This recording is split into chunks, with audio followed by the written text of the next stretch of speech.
পবিত্র ফিলিস্তিনের মাটিতে নিরীহ মুসলিম শিশু ও নারীদের রক্তের হোলি খেলা খুনিদের জন্য আজ স্বর্গরাজ্যে পরিণত হয়েছে ভারত। স্বাধীন ও সার্বভৌম একটি দেশ আজ চোখের সামনে বিক্রি হয়ে যাচ্ছে গণহত্যাকারীদের কাছে। নিজের দেশের মাটিতেই ভারতীয় নাগরিকদের ঘাড় ধাক্কা খেতে হচ্ছে ভিনদেশি আগ্রাসকদের হাতে। হিমাচল প্রদেশের পাহাড়ি উপত্যকাগুলোতে এখন আর ভারতের আইন চলে না, সেখানে অলিখিত রাজত্ব কায়েম করেছে দখলদার ইসরায়েলি বাহিনী। ভারতের বুকেই চরম স্পর্ধায় গড়ে তোলা হয়েছে এক মিনি ইসরায়েল, যেখানে প্রবেশাধিকার নেই খোদ ভারতীয়দেরও। নিজ দেশেই তৃতীয় শ্রেণীর নাগরিকের মতো লাথি উষ্টা খেতে হচ্ছে সাধারণ ভারতীয়দের। আর এই চরম জাতীয় অবমাননার সামনে মাথা নত করে মেরুদণ্ডহীন দাসের মতো ইসরায়েলিদের পদলেহন করছে নয়াদিল্লি। আন্তর্জাতিক বিশ্বে ইসরায়েল যখন একটি অচ্ছুত গণহত্যাকারী রাষ্ট্র হিসেবে প্রত্যাখ্যাত, তখন ভারত সরকার তাদের বুকে টেনে নিয়েছে। লেবাননে যুদ্ধবিরতির নামে ইসরায়েল যে নাটক সাজিয়েছে তা সারা বিশ্ব দেখেছে। চুক্তি স্বাক্ষরের আড়ালে তারা মূলত লেবাননের মাটি দখল করে রাখার নীলনকশা বাস্তবায়ন করছে। গাজা, পশ্চিম তীর, সিরিয়া বা ইরান, ইতিহাস সাক্ষী ইসরায়েল কখনোই কোনো শান্তি চুক্তি মানে না। অপরপক্ষ অস্ত্র নামিয়ে রাখলেও ইসরায়েল তার পৈশাচিক হত্যাযজ্ঞ চালিয়েই যায়।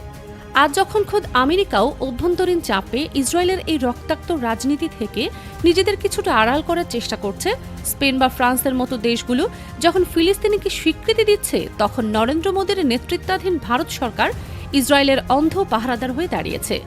দেশের হাজার হাজার কোটি টাকা খরচ করে ইসরায়েল থেকে কেনা হচ্ছে প্রাণঘাতী সমরাস্ত্র। পেগাসাসের মতো ভয়ঙ্কর স্পাইওয়্যার কিনে নিজ দেশের নাগরিকদের ওপরই চরম নজরদারি চালাচ্ছে সরকার। ইসরায়েলি বাহিনীর নির্মমতার যে ভয়াবহ চিত্র জাতিসংঘ সামনে এনেছে, তা শুনলে যে কোনো সুস্থ মানুষের রক্ত হিম হয়ে যাবে। জাতিসংঘের মানবাধিকার কাউন্সিলের সর্বশেষ প্রতিবেদন অনুযায়ী 2023 সালের অক্টোবর থেকে গাজায় অন্তত 20,000 ফিলিস্তিনি শিশুকে নির্মমভাবে হত্যা করেছে ইসরায়েলি বাহিনী।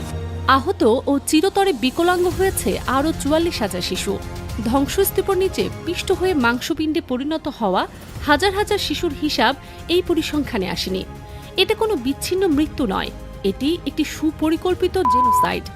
আন্তর্জাতিক স্বাধীন তদন্তকারী চিকিৎসকরা সরাসরি প্রমাণ দিয়েছেন ইসরায়েলি স্নাইপার এবং কোয়াডকপ্টার ড্রোনগুলো সুনির্দিষ্টভাবে শিশুদের মাথা এবং বুক লক্ষ্য করে গুলি চালিয়েছে।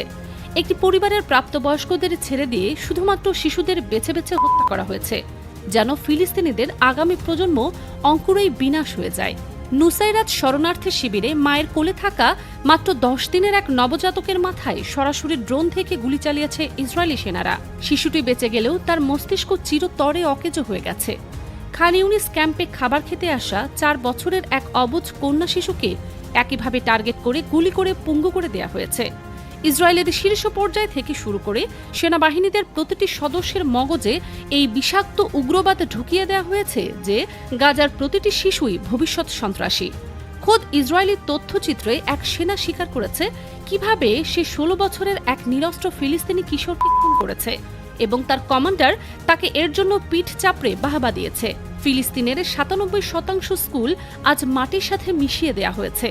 7 লাখের বেশি শিশু আজ শিক্ষা থেকে বঞ্চিত, কারণ ইসরায়েলের দাবি প্রতিটি স্কুল বা হাসপাতালের নিচেই নাকি হামাস লুকিয়ে আছে। গাজার মাটিতে এই নারকীয় তাণ্ডব শেষে নারী ও শিশুদের রক্তে স্নান করে ক্লান্ত ইসরায়েলি সেনারা এখন বিনোদনের জন্য বেছে নিয়েছে ভারতের মাটিকে। হিমাচল প্রদেশের কাসল, ধর্মকোট বা গোন্ধালার মতো গ্রামগুলোতে এখন ইসরায়েলি যুদ্ধাপরাধীদের অবাধ বিচরণ।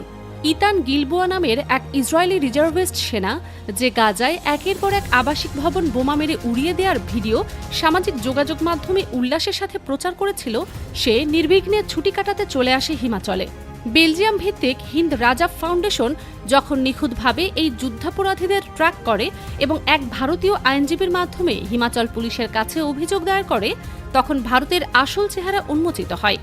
1960 সালের জেনেভা কনভেনশন অনুযায়ী ভারত এই যুদ্ধাপরাধীদের গ্রেপ্তার করতে বাধ্য, কিন্তু প্রশাসন সম্পূর্ণ নীরব থাকে।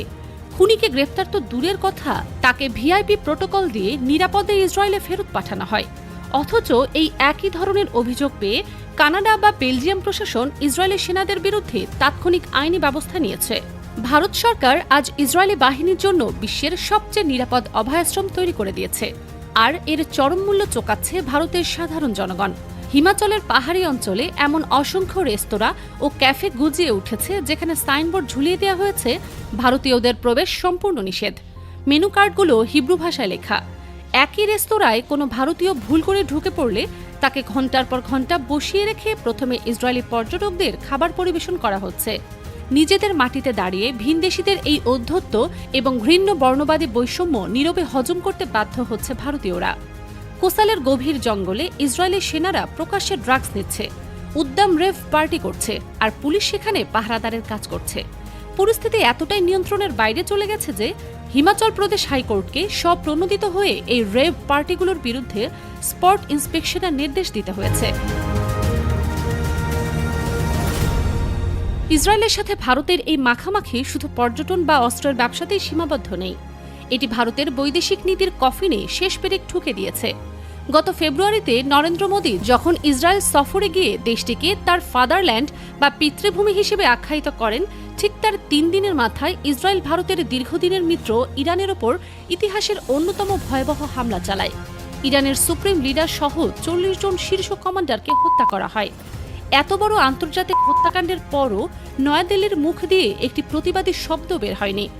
ইসরায়েলের মিসাইল হামলায় মে মাসে যখন 150 জন ফিলিস্তিনি শিশু তাঁবুর ভেতর পুড়ে অঙ্গার হয়ে যায়, তখনও ভারত সরকার নির্লজ্জের মতো নীরবতা পালন করেছে। ফিলিস্তিন, ইরান এবং উপসাগরীয় মিত্রদের ছুঁড়ে ফেলে দিয়ে শুধুমাত্র ইসরায়েলকে খুশি রাখার এই আত্মঘাতী নীতি ভারতকে আজ আন্তর্জাতিক অঙ্গনে সম্পূর্ণ একঘরে করে ফেলেছে। সবচেয়ে ভয়ঙ্কর সত্য হল, ভারতের গোয়েন্দা ব্যবস্থা এবং জাতীয় নিরাপত্তাও এখন ইসরায়েলের মোসাদের হাতে জিম্মি। কাতারে ভারতের 8 জন শীর্ষ নৌবাহিনীর কর্মকর্তাকে যখন মৃত্যুদণ্ড দেয়া হলো, তখন থলের বিড়াল বেরিয়ে আসে। ফাঁস হওয়া আন্তর্জাতিক গোয়েন্দা তথ্য থেকে জানা যায়, এই ভারতীয় কর্মকর্তারা মূলত ইসরায়েলের হয়ে কাতারের সাবমেরিন প্রোগ্রামের গোপন তথ্য চুরি করেছিল। অর্থাৎ নিজেদের নোংরা গুপ্তচর বৃত্তির কাছে ইসরায়েল অত্যন্ত চতুরতার সাথে ভারতীয় নাগরিকদের দাবার গুটি হিসেবে ব্যবহার করেছে। শেষ পর্যন্ত কাতারের সাথে হাজার কোটি টাকার গ্যাস চুক্তির বিনিময়ে নতজন হয়ে এই কর্মকর্তাদের প্রাণ ভিক্ষা দিতে হয় ভারতকে। ভারত আজ নিজের স্বার্থের চেয়ে ইসরায়েলের প্রক্সি বা ভাড়াটের রাষ্ট্র হিসেবে কাজ করতে বেশি স্বাচ্ছন্দ্যবোধ করছে। ইসরায়েলের এই আগ্রাসী দখলদারিত্ব ভারতের রাজনৈতিক কাঠামোকেও ভেতর থেকে ধ্বংস করে দিচ্ছে। আমেরিকার দিকে তাকালে এর পরিণতি খুব সহজেই অনুমান করা যায়। আমেরিকার প্রশাসন এবং জনপ্রতিনিধি এবং নীতি নির্ধারকদের এমনভাবে ইসরায়েল কিনে নিয়েছে যে মার্কিনীরা আজ নিজেদের স্বার্থ ভুলে ইসরায়েলের পাহারাদারে পরিণত হয়েছে। জেফ্রে আপস্টেইন স্ক্যান্ডাল বা মনিকা লিউনিস্কির মতো ঘটনাগুলোতে মোসাদের সরাসরি ব্ল্যাকমেইলিংয়ের প্রমাণ বিশ্ববাসী দেখেছে। আজ ভারতের রাজনীতিতেও ঠিক একই প্যাটার্নের পুনরাবৃত্তি ঘটছে। সোশ্যাল মিডিয়া ইনফ্লুয়েন্সার থেকে শুরু করে শীর্ষ নেতাদের বিপুল অর্থের বিনিময়ে কিনে নিচ্ছে ইসরায়েল। অনেকের মতে মোসাদের কাছে এমন অনেক গোপন ব্ল্যাকমেইল ফাইল রয়েছে যার ভয়ে ভারত সরকারের শীর্ষ ব্যক্তিরা ইসরায়েলের যে কোনো অন্যায়ের সামনে অন্ধ ও বোবা হয়ে থাকেন। আজকের এই সত্যটি ভারতের জন্য এক ভয়ঙ্কর অশনি সংকেত। ফিলিস্তিনের নিরীহ মুসলিম ভাইদের রক্তে হাত রাঙানো এক নরখাতক রাষ্ট্রের হাতে আজ ভারতের অর্থনীতি, প্রযুক্তি, কূটনীতি এবং সার্বভৌমত্ব তুলে দেয়া হয়েছে। দেশের ভেতরেই বিদেশিরা এসে ভারতীয়দের তাচ্ছিল্য করছে, চরম অপমান করছে, আর রাষ্ট্রযন্ত্র তাদের নিরাপত্তা দিতে ব্যস্ত। একটি গণহত্যাকারী রাষ্ট্রের এই নির্লজ্জ দালালি ভারতকে খুব দ্রুত এক ধ্বংসের অতল গহ্বরে টেনে নিয়ে যাচ্ছে। এই দাসত্বের শৃঙ্খল থেকে যদি এখনই বেরিয়ে আসা না হয়, তবে খুব শীঘ্রই ভারত তার নিজস্ব ভৌগোলিক সীমানার ভেতরেই সম্পূর্ণভাবে ইসরায়েলের একটি কলোনি বা উপনিবেশে পরিণত হবে, যেখানে ভারতীয়দের বেঁচে থাকতে হবে ভিনদেশীদের করুণার উপর নির্ভর করে।